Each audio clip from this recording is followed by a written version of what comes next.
Welcome back. Freddie Gray's death has reignited the debate over policing in minority communities. Protesters in Baltimore and across the country chanting Black Lives Matter once again brought forth the term institutionalized racism, the idea that social institutions like police departments give negative treatment to people based on their race. My next guest agrees. He says there's an inherent flaw in the way that things are done, and it disproportionately affects poor people and black people. Femi Ayanbadejo. You got it. All right. Yeah. Played for the Baltimore Ravens, lives in Baltimore, and you're getting an MBA at Johns Hopkins. Good for you. That is correct. Where does personal responsibility begin and end? Where does institutional racism begin and end? Because people seem to confuse the two. Yeah, you know, it's really hard to say. I think it's kind of meshed together at this point.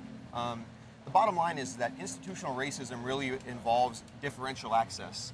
And that's, when I say access, I'm talking about access to an education, opportunities, goods and services that are provided. It's hard to say exactly where personal responsibility starts, and the systemic issues that have flawed the system actually make it difficult for people to assume the levels of responsibility we'd like to see. So we saw this in an illustration, I think, this week with how individuals regarded the looters. You had the president and the mayor both regard them as thugs.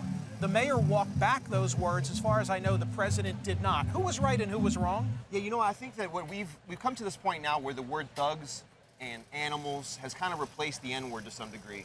And I know that this is kind of a hot thing that's been going around, people kind of saying that, but to me, when I look at crowds in a mob, the content and the color of that mob really does have an effect on people, on the words and adjectives people use to describe that mob. The bottom line is that when you're looting and burning things and there's violence, no one condones that. But I don't like the fact that we see different words used to describe the mob and the crowd based on the color of the crowd. That's the issue I have. Femi, here's the Sun today, Yeah. right? 6 charged. Is that enough for the community? In other words, is this in and of itself justice? Or if there are acquittals of these 6 cops, are we going to see this all over again?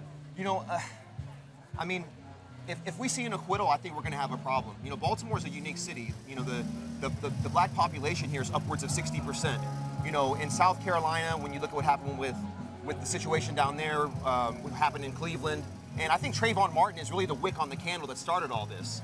In certain areas around the U.S., you might be able to get away with certain things like this, but Baltimore is not a place you can get away with that. I think that this can be the epicenter of change. You know, we need to change the system from top to bottom.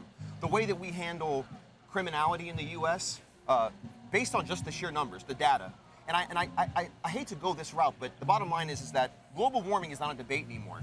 Institutional racism can't be a debate anymore. We have to have a real discussion about it.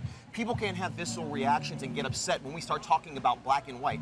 Not black and white in a negative context, but black and white from the standpoint that blacks and whites are treated differently. All things being equal, if you and I do the same thing wrong, we both get arrested. Chances are I'm more likely to get in trouble and actually serve time. I'm likely to serve a longer sentence. I'm less likely to get paroled, all things being equal. And that is an inherent flaw, once again, As compared to a bald white guy like me. Exactly. And that's what you're talking about. And that's what I'm talking about. Ayanbadejo. If we started a law firm, Ayanbadejo and Smerconish, can you imagine the person answering the phone and trying to be a mouthful? We'd have to be like A&S or something, you know? Yeah, S&A. Yeah, something like that, exactly. Femi, thank you so much for being here.